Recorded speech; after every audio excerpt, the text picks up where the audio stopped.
a mais um capítulo do livro Entre a Terra e o Céu, hoje o capítulo 29, e o título é Ante a Reencarnação. Na noite imediata, atendendo-nos à solicitação, Clarencio conduziu-nos ao domicílio do ferroviário para observação. Penetramos respeitosamente o quarto em que Odila nos recebeu contente e gentil. Tudo lhe parecia desdobrar-se com segurança. Júlio dormia. Não mais acordara, informou a guardiã infeliz. Tinha a impressão de que o reencarnante desaparecia pouco a pouco na constituição orgânica de Zulmira, como se a futura mãezinha fosse um filtro miraculoso a absorvê-lo. A genitora desencarnada mostrava-se satisfeita e esperançosa. Preferia ver o filhinho confiado ao sono profundo. As aflições e os gemidos dele lhe haviam dilacerado o coração. O renascimento, por esse motivo, representava uma bênção para as inquietantes responsabilidades maternais de que se via detentora. Observamos que Júlio se caracterizava por enorme diferença. O corpo sutil do menino denotava espantosa transformação.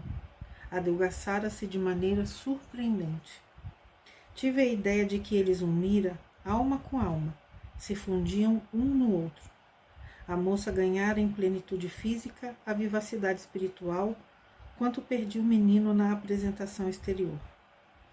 Júlio adormecera aliviado, ao passo que a jovem senhora demonstrava admirável despertamento para a vida. A segunda esposa de Amaro modificara-se de modo sensível. Como as pessoas felicitadas por novos títulos de confiança no trabalho, revelava-se mais alegre e mais cônscia das obrigações que lhe competiam.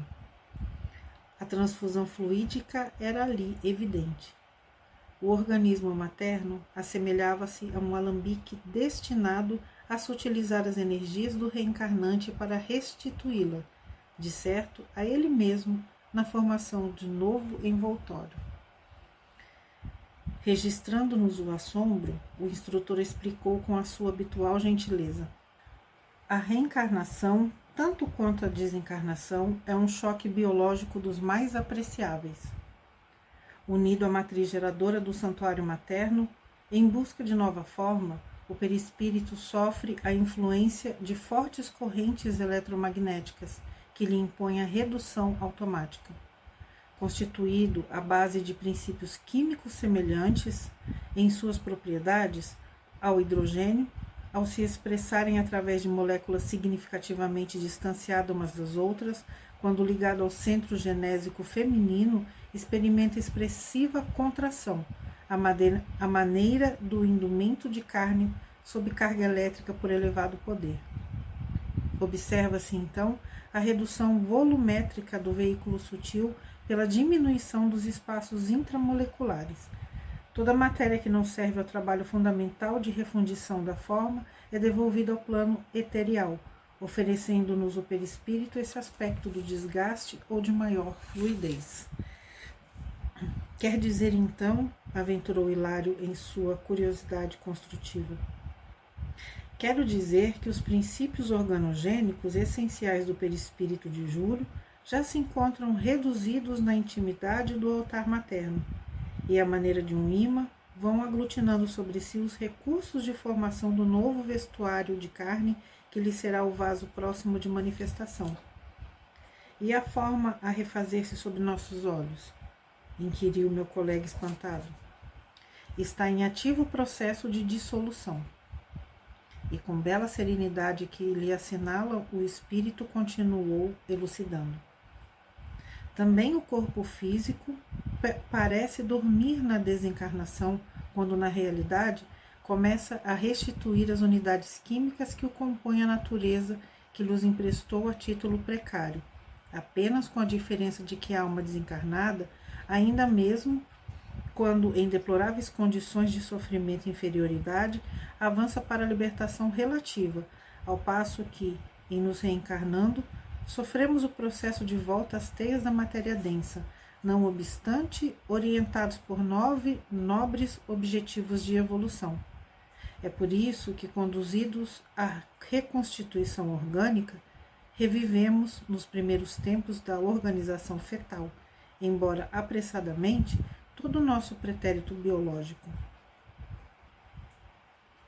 Cada ser que retoma o envoltório físico revive, automaticamente, na reconstrução da forma em que lhe exprimirá na Terra.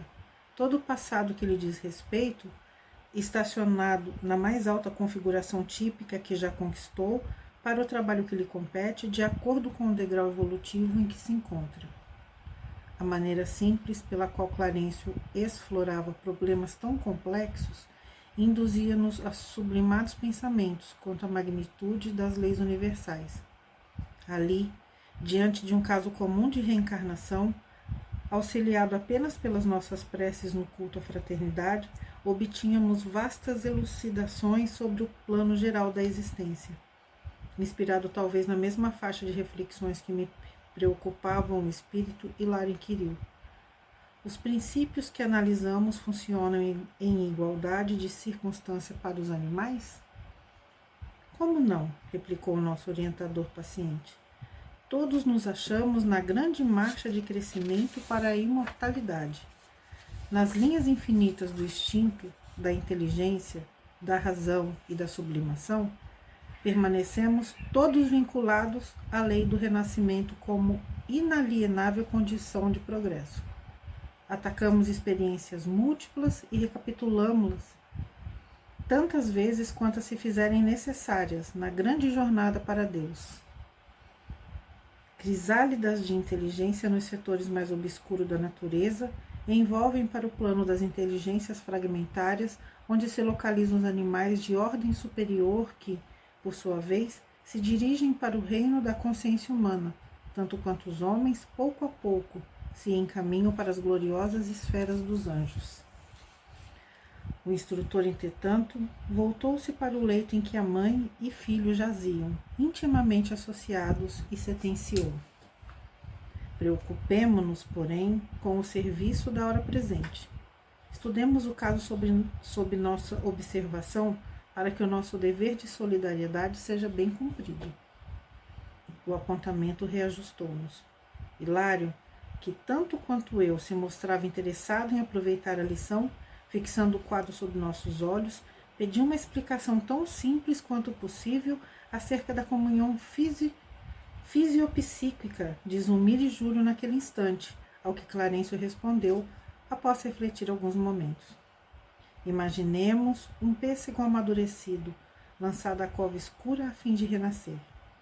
Decomposto em sua estrutura, restituirá aos reservatórios da natureza todos os elementos da polpa e dos demais envoltórios que lhe revestem os princípios vitais, reduzindo-se no imo do solo ao embrião minúsculo que se transformará, no espaço e no tempo, em novo pessegueiro. O ensinamento não podia ser mais lógico, mais preciso. Então, por isso, acrescentou Hilário estudioso, é que as crianças desencarnadas reclamam um período de tempo mais ou menos longo para demonstrarem crescimento mental, como ocorre na existência comum. Isso acontece com a maioria, informou o ministro, de vez que há exceções na regra. Em muitas circunstâncias, semelhante imposição não existe. Quando a mente já desenvolveu certas qualidades, aprimorando-se em mais altos degraus de sublimação espiritual, pode arrojar de si mesmo os elementos indispensáveis à composição dos veículos de exteriorização de que necessite em planos que lhe sejam inferiores.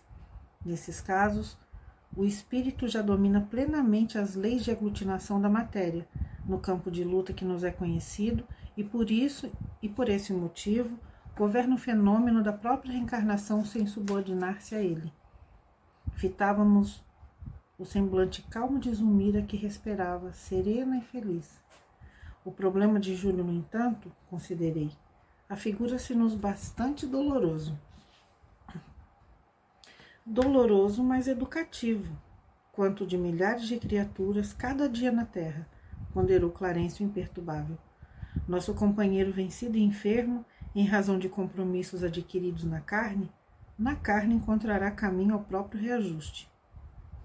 E a questão da hereditariedade? Indagou meu companheiro reverente.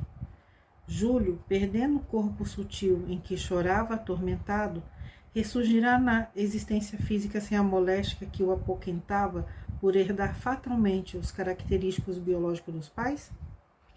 O orientador sorriu de maneira expressiva e asseverou: a hereditariedade, qual é aceita nos conhecimentos científicos do mundo, tem os seus limites. Filhos e pais, indubitavelmente, ainda mesmo quando se catalogam distantes um dos outros, sob o ponto de vista moral, guardam sempre afinidade magnética entre si. Desse modo, os progenitores fornecem determinados recursos ao espírito reencarnante, mas estes recursos estão condicionados às necessidades da alma que lhes aproveita a cooperação, porque, no fundo, somos herdeiros de nós mesmos. Assimilamos as energias de nossos pais terrestres na medida de nossas qualidades boas ou más, para o destino enobrecido ou torturado a que fazemos jus, pelas nossas conquistas ou débitos que voltam à terra conosco, emergindo de nossas anteriores experiências. Somos então levados a crer que Júlio transportará consigo a enfermidade que sofri em nosso plano, à maneira de alguém que, em se mudando de domicílio, não modifica o quadro orgânico, observou Hilário com sensatez. Isso mesmo, elucidou o ministro satisfeito. O problema é de natureza espiritual. Durante a gravidez de Zulmira, a mente de Júlio permanecerá associada à mente materna, influenciando, como é justo, a formação do embrião.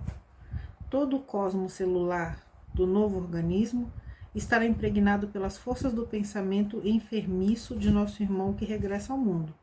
Assim sendo, Júlio renascerá com as deficiências de que ainda é portador, embora favorecido pelo material genético que recolherá dos pais, nos limites da lei de herança, para a reconstituição de novo envoltório. Depois de breve pausa, concluiu: como vemos, na mente reside o comando. A consciência traça o destino, o corpo reflete a alma. Toda a agregação de matéria obedece a impulsos do espírito. Nossos pensamentos fabricam as formas de que nos utilizamos na vida. Calou-se o instrutor. Odila tomou a palavra comentando as suas esperanças para o futuro. Conversamos de novo animadamente. E logo após, uma prece do ministro encerrava para nós a deliciosa reunião. Fim do capítulo 29 e até o próximo vídeo. Tchau, tchau.